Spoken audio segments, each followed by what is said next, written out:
हम अपने आर्थिक न्याय के इस YouTube चैनल में प्रतिदिन किसी न किसी बहुत महत्वपूर्ण बिंदु से अपनी सारी अर्थव्यवस्था का जो स्वरूप है वो आपके सामने रखते आ रहे हैं, क्योंकि आज सबसे बड़ी समस्या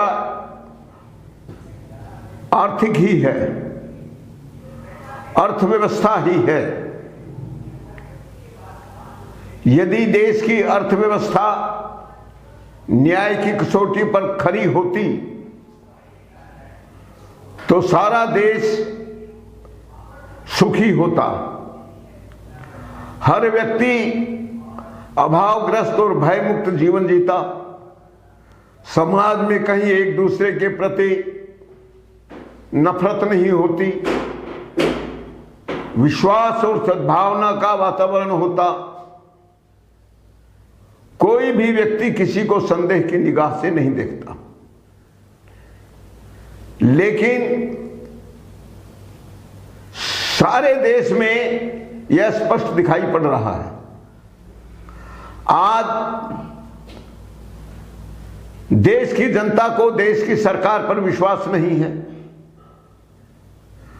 आए दिन अनेक तरह के प्रश्न उठते रहते हैं, सरकार की मनमानी पर सवाल उठते रहते हैं,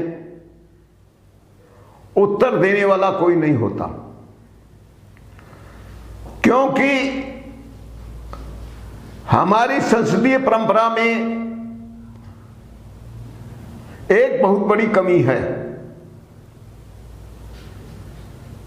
जहां तक मैं समझता हूं यह पूरे समाज की तो उपेक्षा करती है और सत्ता और विपक्ष को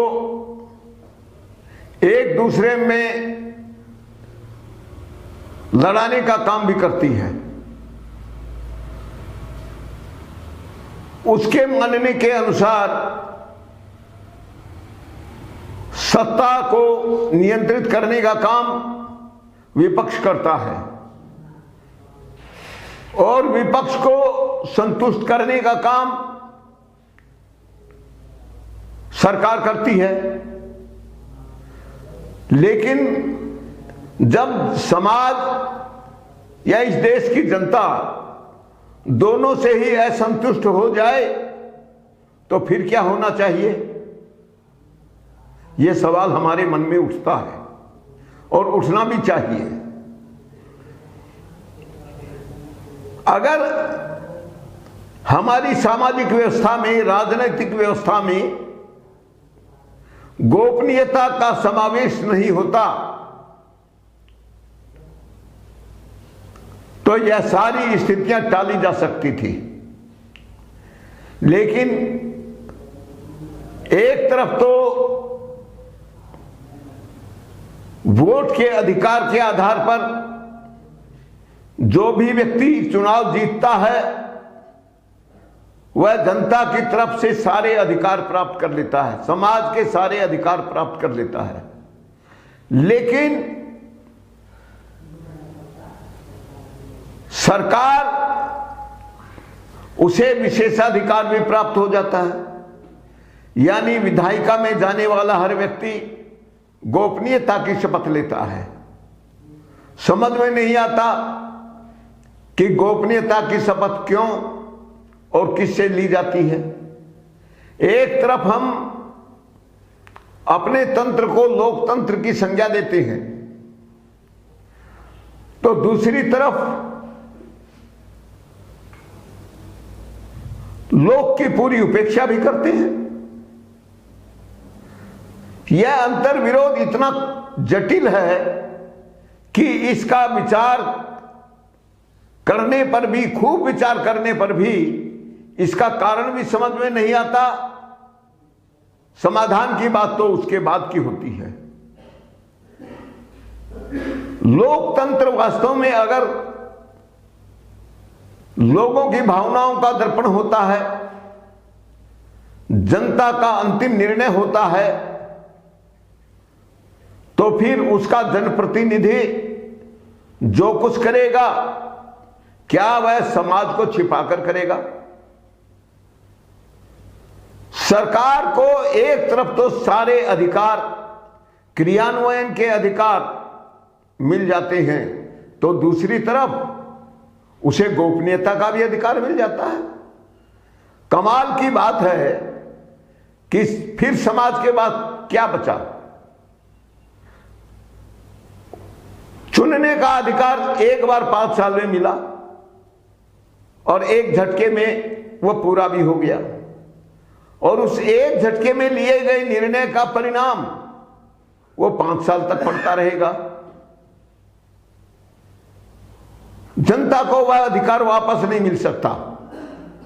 उसका कोई प्रावधान ऐसा नहीं है जिसके बल पर अपनी किसी गलती को सुधार सके, या उस चुने गए जनप्रतिनिधि द्वारा अपने जनता को धोखा दिए जाने के बाद या उसके साथ होने वाले किसी भी विश्वासघात की स्थिति में भी जनता उसका कुछ नहीं बिगाड़ सकती।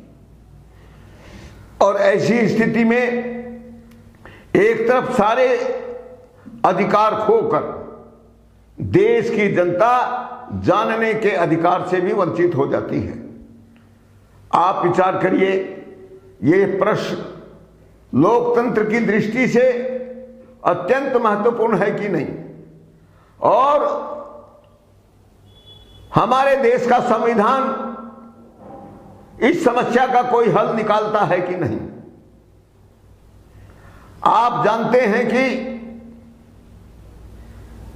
सत्ता और विपक्ष दोनों पर ही समाज की अनदेखी करने के आरोप लगते रहते हैं। विपक्ष के नाम पर या सत्ता में बैठे हुए लोगों के नाम पर आए दिन नए नए गठजोड़ होते रहते हैं, जिन गठजोड़ों का चुनाव के पहले कोई जिक्र तक नहीं होता, जिससे जनता की कोई सहमति लेने की प्रक्रिया भी नहीं होती। चुने हुए जनप्रतिनिधि अपने आप ही कर लेते हैं, उसमें भी समाज के पास कोई अधिकार नहीं है। ऐसी स्थिति में यह जनप्रतिनिधित्व के नाम पर जो धोखा हो रहा है, उसी के कारण समाज की दुर्दशा हो रही है। आज स्थिति यह हो गई है कि कोई भी प्रशासनिक अधिकारी, सत्ता में बैठे हुए व्यक्ति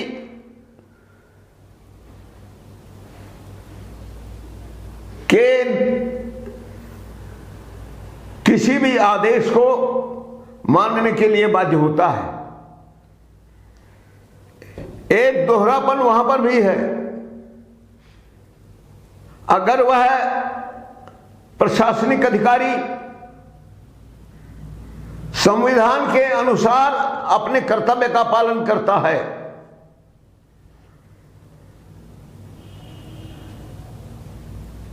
तो सरकार में बैठा हुआ, प्रशासन में बैठा हुआ कोई भी व्यक्ति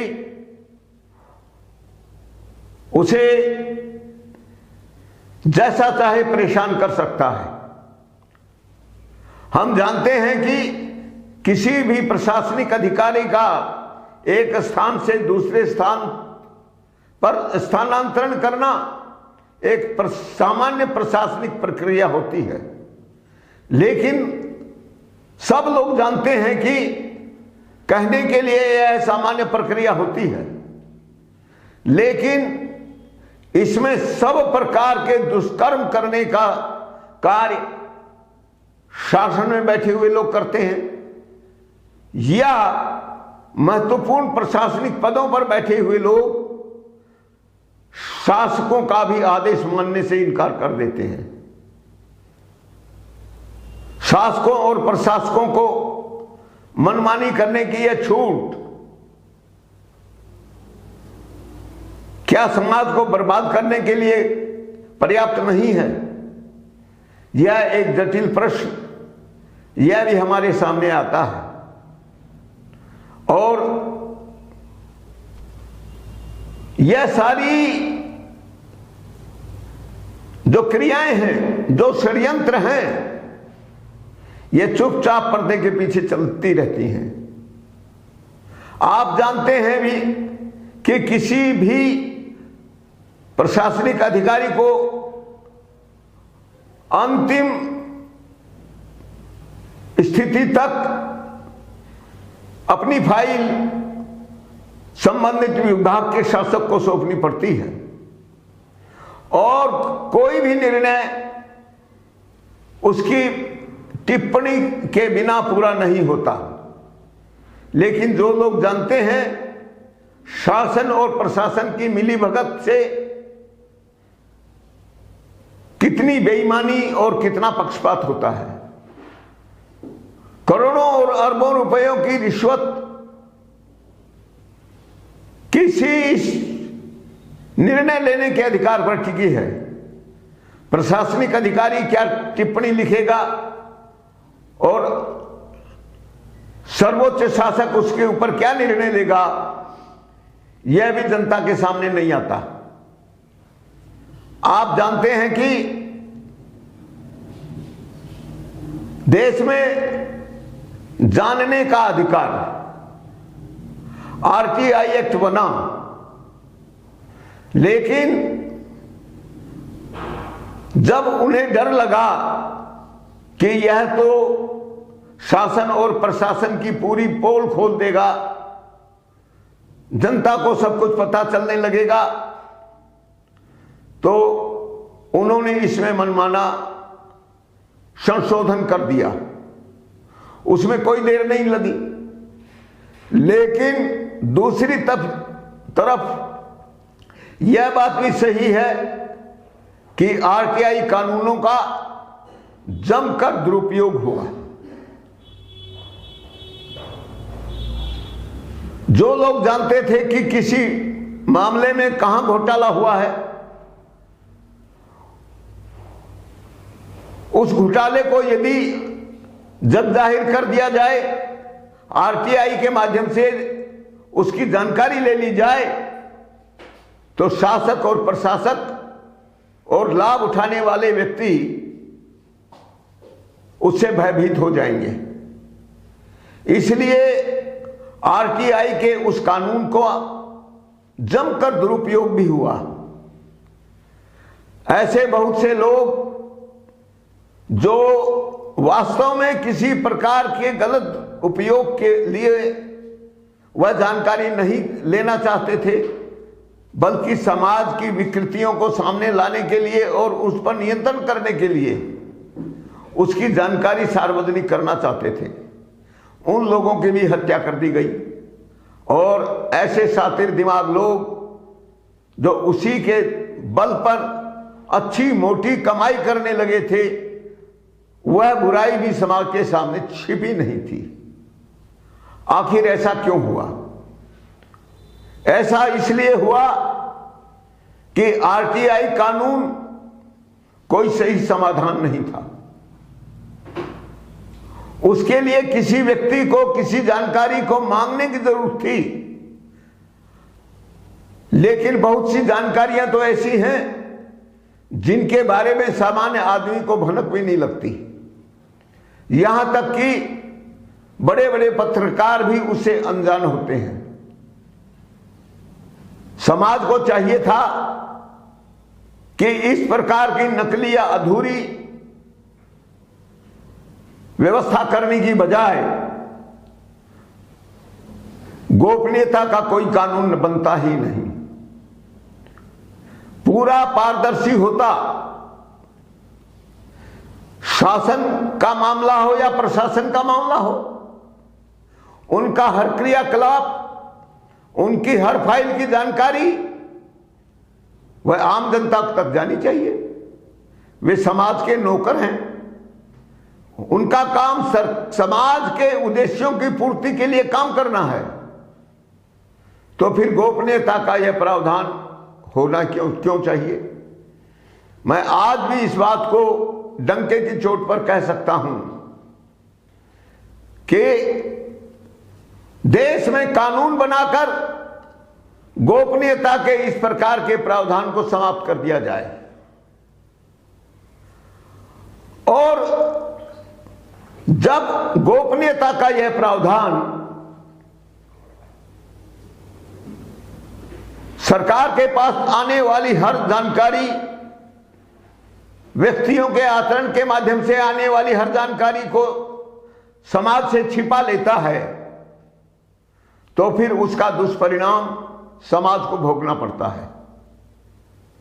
आर्थिक न्याय की दृष्टि से मैं अगर राजनीतिक जानकारियों की बात नहीं भी उठाऊं तो भी आर्थिक जानकारियां छिपाए जाने के कारण ही पूरे समाज के सामने एक भयंकर स्थिति आ गई है। आज जिन मुट्ठी भर पूंजीपतियों की बात होती है, जिनके पास बेशुमार दौलत में बहुत तेजी से वृद्धि भी होती है, कमाल की बात है कि एक तरफ तो सरकार का बजट घाटा बढ़ता जाता है और दूसरी ओर अमीरों की अमीरी बढ़ती जाती है। अपनी वास्तविक आय को छिपाने के लिए सरकार नए नए कानून बनाती जाती है और भ्रष्टाचार और लूट खसोट को मजबूत करने के लिए अपनी व्यवस्था को मजबूत से मजबूत करने के लिए एक व्यवसाय का रूप भी दे देती है। आप जानते हैं कि आज शायद कोई भी बड़ा उद्योगपति, व्यापारी, बहुत बड़ा किसान जो अरबों खरबों की जमीन का मालिक हो और जिसकी आय लाखों और करोड़ों में होती हो, उन सभी को चार्टर्ड अकाउंटेंट की जरूरत पड़ती है। अब चार्टर्ड अकाउंटेंट यानी क्या? चार्टर्ड अकाउंटेंट यानी फर्जीवाड़ा विशेषज्ञ। वह केवल आय संबंधी और कर संबंधी जो बने बहुए कानून हैं उनका ज्ञाता होता है। उनमें जो कमियां होती हैं उनके बारे में वह अच्छी तरह जानता है और अपनी उसी जानकारी का जमकर फायदा उठाता है। आज तो हम देखते हैं कि समाज में चार्टर्ड अकाउंटेंट बनने की होड़ सी लगी हुई है और एक एक चार्टर्ड अकाउंटेंट लाखों, करोड़ों और अरबों रुपए प्रति वर्ष कमाता है। उसका एक अपना सिस्टम बन गया है और उसने अपने हाथ पैर इस सीमा तक फैला लिए हैं कि आपको जितनी कर चोरी करनी है उसके लिए केवल एक चार्टर्ड अकाउंटेंट पर्याप्त होना चाहिए। आपको याद होगा कि पिछले लगभग 6 साल पहले प्रधानमंत्री मोदी ने दिल्ली के विज्ञान भवन में एक आयोजन किया था जो पूरी तरह केवल चार्टर्ड अकाउंटेंटों के साथ उनकी बातचीत पर टिका था। वहां पर मोदी जी ने स्पष्ट आरोप लगाया था कि कोई भी चार्टर्ड अकाउंटेंट अगर किसी घोटाले के पीछे नहीं है तो वह घोटाला नहीं हो सकता। यानी कोई भी घोटाला अगर देश में होगा तो उसमें कोई ना कोई चार्टर्ड अकाउंटेंट जरूर होगा। और इसीलिए मैं कहता हूं कि वास्तव में वह कर प्रणाली को दुरुस्त करने वाला व्यक्ति होने की बजाय फर्जीवाड़ा विशेषज्ञ कहा जा सकता है। अर्थात वह सारे घोटालों की जड़ को जानता है, उसे अच्छी तरह समझता है। लेकिन कमाल की बात यह है कि वह अपनी सारी बुद्धि का उपयोग सरकारी खजाने को खाली रखने के लिए उपयोग में तो आता है, किंतु प्रतिवर्ष होने वाले बजट घाटे को पूरा करने के लिए कभी सामने नहीं आता। वास्तव में षड्यंत्र का नियंता कौन है और रचयिता कौन है, यह भी देश की जनता के समझ में नहीं आता। मेरा स्पष्ट रूप से कहना है कि अगर देश के बुद्धिजीवी, देश के अर्थशास्त्री चाहें तो पूरी तरह न्यायपूर्ण अर्थव्यवस्था का निर्माण कर सकते हैं। वे ऐसी अर्थव्यवस्था का निर्माण कर सकते हैं जो किसी भी स्थिति में समाज को धोखा नहीं दे सकती हो। और इसके लिए भी मैं कहूंगा कि पूरी पारदर्शिता होना ही पर्याप्त है। आप जानते हैं कि बड़े बड़े आयकर देने वाले या बड़े बड़े संपन्न लोग जिनके पास बेशुमार धन संपत्तियां होती हैं, वे लोग आयकर रिटर्न भरते हैं।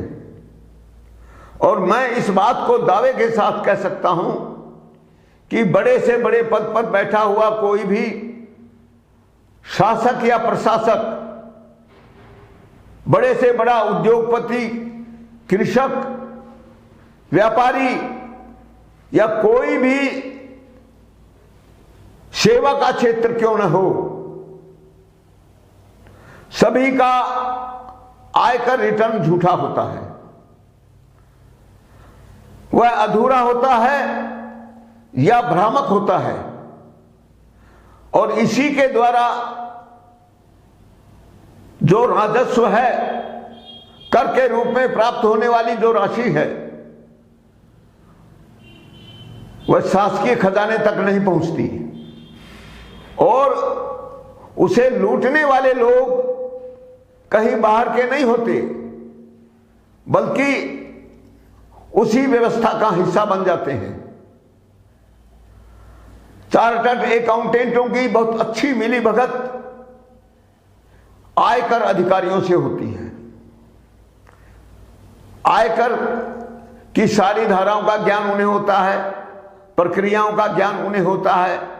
और जब बड़े से बड़ा अधिकारी, यहां तक कि शासक भी उस मिलीभगत में शामिल हो, तो फिर समाज को मूर्ख बनाने से कौन रोक सकता है। आज उसी स्थिति का शिकार तो है समाज। तो हम आर्थिक न्याय की अवधारणा रखते समय इन व्यावहारिक पक्षों का भी ध्यान रखेंगे। मेरा कहना यह है कि अगर हम हर प्रकार के दोषों से मुक्त अर्थव्यवस्था का निर्माण करते हैं, तो उसमें कोई भी बात समाज से नहीं छिपाई जा सकती।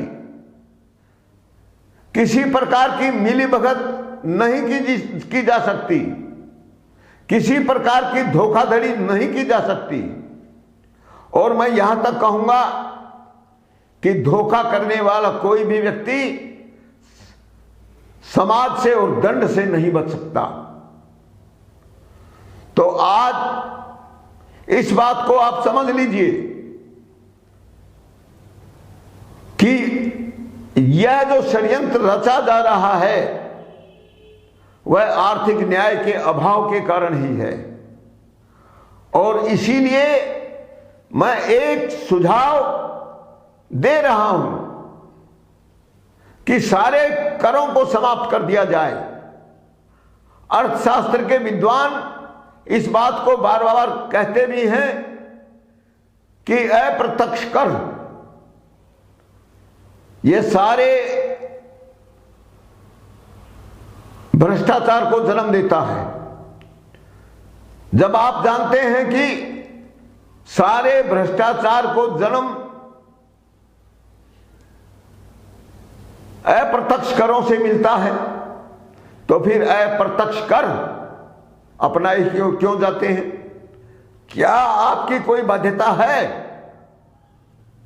मैं कहूंगा बिल्कुल नहीं है, बल्कि यह षड्यंत्र जानबूझकर रचे गए हैं। और जनता को यह बात अगर समझ में आ जाए कि इन सारी बीमारियों की असली जड़ क्या है, तो एक न्यायपूर्ण व्यवस्था का निर्माण होता है, जिसमें जन्म से लेकर मृत्यु तक हर व्यक्ति को पूरी तरह सुरक्षित किया जा सकता है और आनंद के साथ, संपन्नता के साथ भय मुक्त और अभाव मुक्त जीवन दिया जा सकता है। इसके लिए उपाय यही है कि पहले हम आर्थिक न्याय का चिंतन करें। आर्थिक न्याय करने के लिए सबसे पहले हमें एक व्यक्ति के न्यायपूर्ण संपत्ति अधिकार की कल्पना करनी होगी। हम जानते हैं कि हर व्यक्ति जब से जन्म लेता है तब से वह जिस सुख की कल्पना करता है, वह सुख धन संपत्ति से ही पैदा होता है। हर व्यक्ति चाहता है कि उसे वर्तमान में किसी प्रकार का अभाव न हो और भविष्य में भी किसी प्रकार का अभाव न हो, और इसके लिए वह मनमाना धन संग्रह करना चाहता है। और मनमाना धन संग्रह करने की लालसा, लोभ और स्वार्थ जब किसी भी व्यक्ति पर हावी हो जाती है, तो उसी का परिणाम अन्याय के रूप में आता है। सीमाहीन संपत्ति अधिकार अपने आप में न्याय की किसी कसौटी पर खरा नहीं उतर सकता। आप खुद भी इस बात को परख सकते हैं, देख सकते हैं। सीमाहीन संपत्ति अधिकार का कोई अर्थ भी नहीं होता, क्योंकि सारे प्राकृतिक संसाधन सबके जीवन का आधार होते हैं, और यदि ये केवल एक दो या कुछ सीमित लोगों की संपत्ति बनकर रह जाएं, तो बाकी लोगों का स्वतंत्र और सुखमय जीवन कहां से बीतेगा? हम यह भी जानते हैं कि सारे प्राकृतिक संसाधन हमेशा सीमित मात्रा में ही होते हैं, लेकिन यह सीमित मात्रा इतनी पर्याप्त होती है कि किसी भी व्यक्ति और संपूर्ण जनता की जो दैनिक जीवन की आवश्यकताएं हैं उन्हें अच्छी तरह पूरा कर सकती है। यह माना जाता है कि हर व्यक्ति की आवश्यकताएं तो पूरी की जा सकती हैं, लेकिन सीमाहीन इच्छाओं की पूर्ति कभी नहीं की जा सकती। तो फिर हमें उसे कानून के रूप में स्वीकार करने की क्या आवश्यकता थी? एक तरफ हम न्याय की बात कहते हैं, दूसरी तरफ सीमाहीन संपत्ति अधिकार को स्वीकार करते हैं। मैं इस बात को कहना चाहता हूं, यह सरासर धोखा है। न्याय के आधार पर एक व्यक्ति को जो अधिकार मिलना चाहिए, बिल्कुल समान रूप से उतना ही अधिकार दूसरे व्यक्ति को भी मिलना चाहिए। हर व्यक्ति को अपनी आवश्यकता के अनुसार कमाने और खाने की पूरी छूट होनी चाहिए, लेकिन जो बचाने का अधिकार है उसे किसी भी प्रकार की गोपनीयता प्रदान करना समाज को धोखा देना है। इसलिए मेरा कहना यह है कि अगर आप आर्थिक न्याय की स्थापना करना चाहते हैं तो औसत संपत्ति अधिकार प्रत्येक व्यक्ति को जन्म से प्राप्त होना चाहिए और अंत तक इसमें किसी भी प्रकार का बदलाव नहीं होना चाहिए। बदलाव होने से मतलब यह है कि अगर हमारी व्यवस्था में किसी के इस मूलभूत अधिकार में थोड़ी सी भी वृद्धि होती है तो वह अन्यायपूर्ण है, और कोई भी व्यक्ति उससे थोड़ा सा भी वंचित होता है तो वह भी अन्यायपूर्ण है। इसलिए औसत सीमा तक संपत्ति रखना प्रत्येक व्यक्ति की स्वतंत्रता है, लेकिन औसत सीमा से ज्यादा संपत्ति का मालिक होना यह अन्याय है, यह उदंडता है और यह भयानक विकृति है। इसलिए औसत से अधिक संपत्ति के लिए व्यक्ति को समाज का कर्जदार माना जाना चाहिए, अर्थात उससे छीनने की जरूरत नहीं, उसे पूरी तरह पारदर्शी रूप से समाज के सामने आना चाहिए, और यदि वह औसत से अधिक है तो उस संपत्ति पर ब्याज की दर से संपत्ति कर लगना चाहिए। तो बंधुओं, मेरा सिर्फ इतना संशोधन है कि इस बात को आप बहुत गंभीरता से सोच लें। दुनिया में कितनी ही तरह की विचारधाराएं आई हैं, सभी हमारे सामने हैं, और आज की स्थितियों को देखते हुए हमारा यह सूत्र पूरी तरह सही है। और आज मैं इस बात को पहले की तरह दोहराने के लिए बाध्य हूं कि अगर औसत सीमा से अधिक संपत्ति रखने वाले लोगों की अधिक संपत्ति पर ब्याज की दर से संपत्ति कर लगाया जाए तो वह सारे, इसके अलावा जितने भी कर हैं उन सब से 10 गुनी आय हो सकती है। न्याय और नैतिकता की दृष्टि से जीएसटी और इनकम टैक्स, इन दोनों को मैं षड्यंत्रपूर्ण मानता हूं। यह अनैतिक हैं, ये अन्यायपूर्ण हैं, और समाज में आर्थिक अन्याय को बढ़ाने में इनका बहुत बड़ा भाग है। इन सबको समाप्त कर केवल अति संपन्न लोग, जिनकी संपत्ति औसत सीमा से ज्यादा है और जिनकी संख्या मुश्किल से 10 से 15 लाख के बीच है, इससे अधिक की कोई है ही नहीं, इन लोगों की संपत्ति पर अगर ब्याज की दर से संपत्ति कर लगाया जाए तो मैं दावा करता हूं कि प्रतिवर्ष 300 लाख करोड़ से कम आय नहीं होगी, जबकि आज समाज के प्रत्येक गरीब व्यक्ति का खून चूस चूस कर भी सरकार 30 लाख रुपए का बजट पूरा नहीं कर पाती। उसे घाटे का बजट बनाना पड़ता है, और घाटे का यह बजट समाज के लिए कितना दुखदाई होता है इसे हम फिर कभी बताएंगे।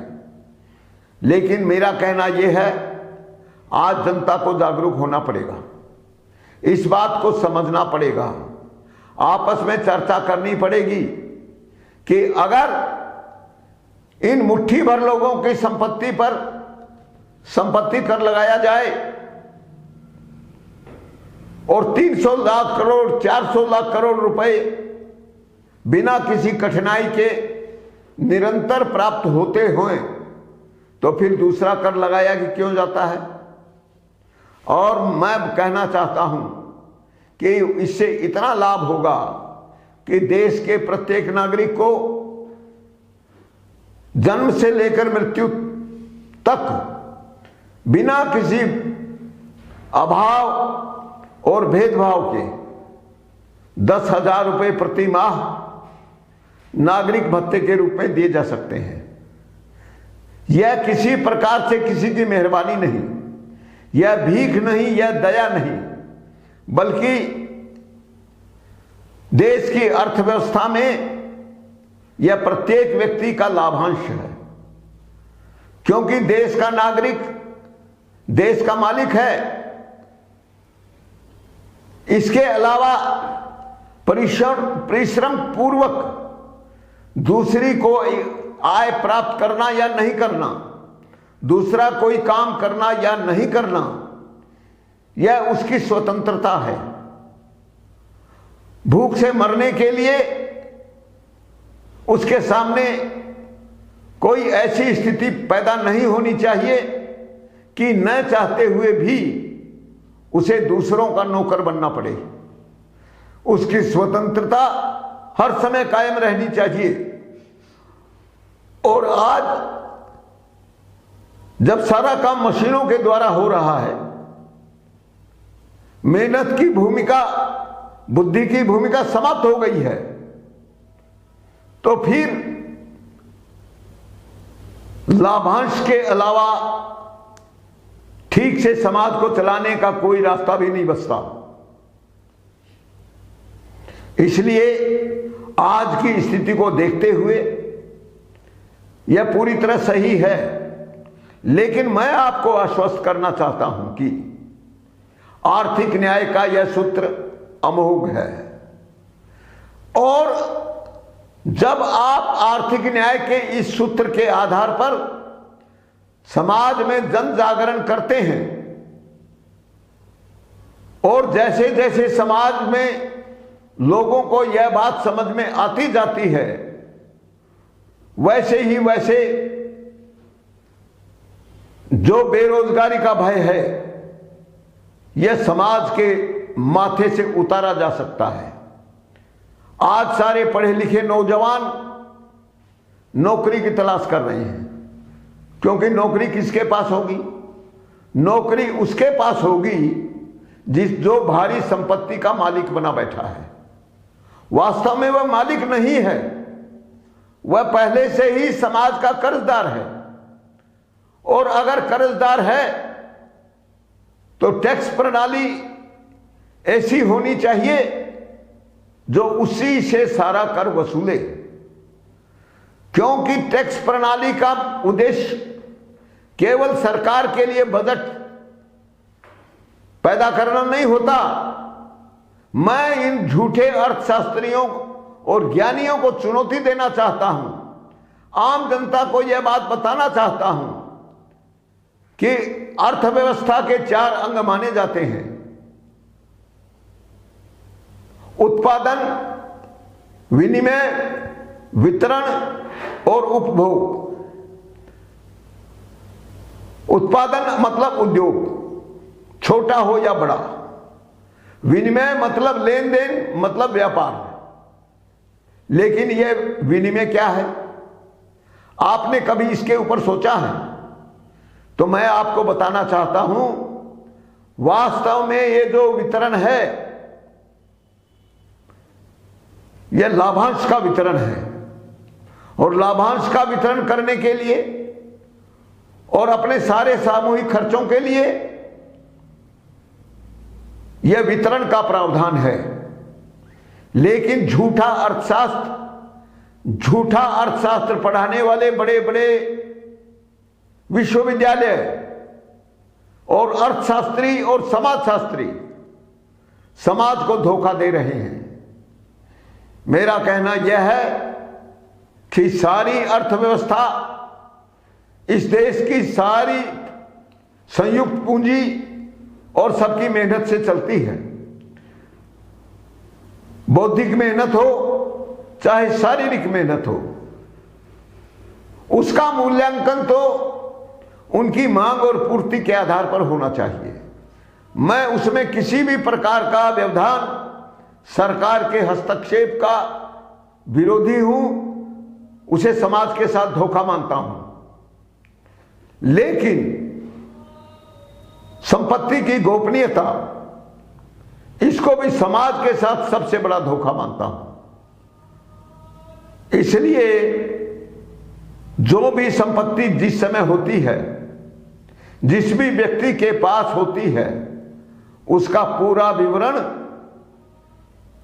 सरकार के माध्यम से समाज के पास आना चाहिए।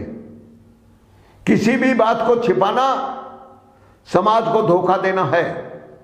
और यदि यह पूरी जानकारी समाज के सामने आ जाए तो उसे मेरी बात का विश्वास अवश्य हो जाएगा। लेकिन सरकार और मुट्ठी भर धनपतियों के बल पर चलने वाली यह व्यवस्था समाज को सही जानकारी कभी नहीं दे सकती। जब तक समाज में व्यापक जन जागृति पैदा नहीं की जाती, तब तक उसकी कोई संभावना नहीं है। आज जो वोट का अधिकार है, तब तक उसका कोई मतलब नहीं है जब तक आप मालिक के रूप में अपनी भूमिका नहीं निभाते। लेकिन दुर्भाग्य की बात है कि देश के अच्छे से अच्छे जागरूक व्यक्ति को भी देश की आर्थिक स्थिति की सही जानकारी नहीं है। और सही जानकारी के अभाव में वह जो भी निर्णय लेता है वोट के माध्यम से, वह भी पूरी तरह गलत हो जाता है। इसलिए बंधुओं, मैं आपसे इस बात का निवेदन करूंगा कि सारा धोखा जो व्यवस्था के द्वारा दिया जा रहा है, उसे दूर करने के लिए गोपनीयता जैसे कानून को पूरी तरह समाप्त होना चाहिए और देश की अर्थव्यवस्था से संबंधित कोई भी जानकारी किसी भी बिंदु पर गोपनीय नहीं होनी चाहिए।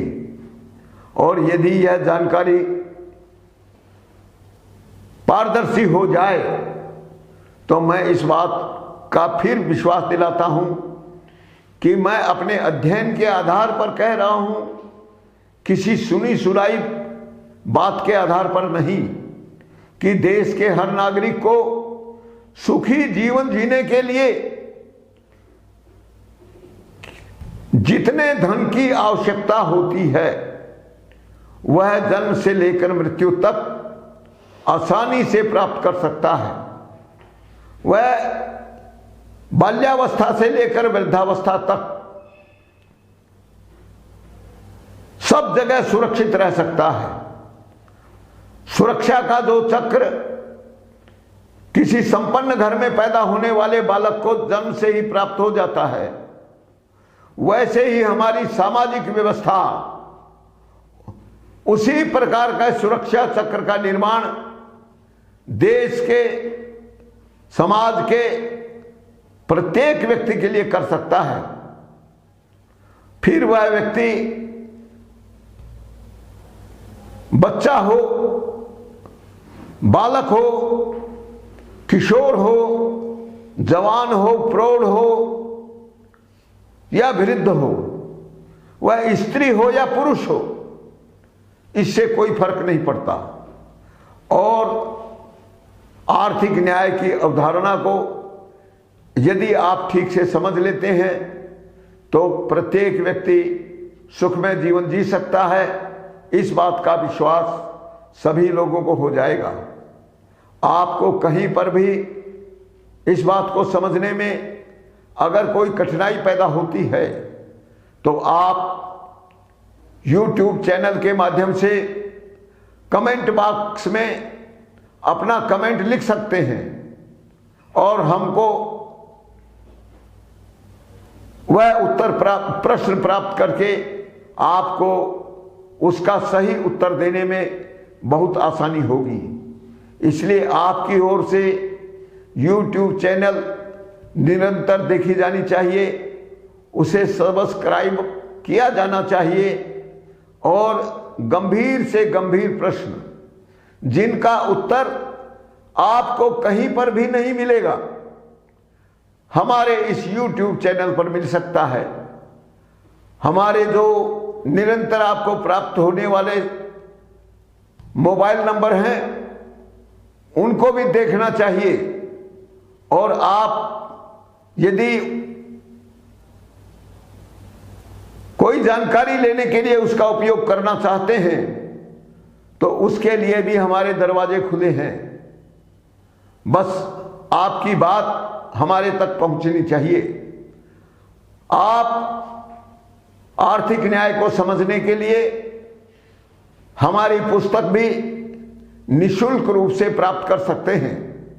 गरीबी रेखा नहीं, अमीरी रेखा, और इसका अंग्रेजी अनुवाद द लाइन ऑफ वेल्थ, दोनों पुस्तकें हमारे पास उपलब्ध हैं।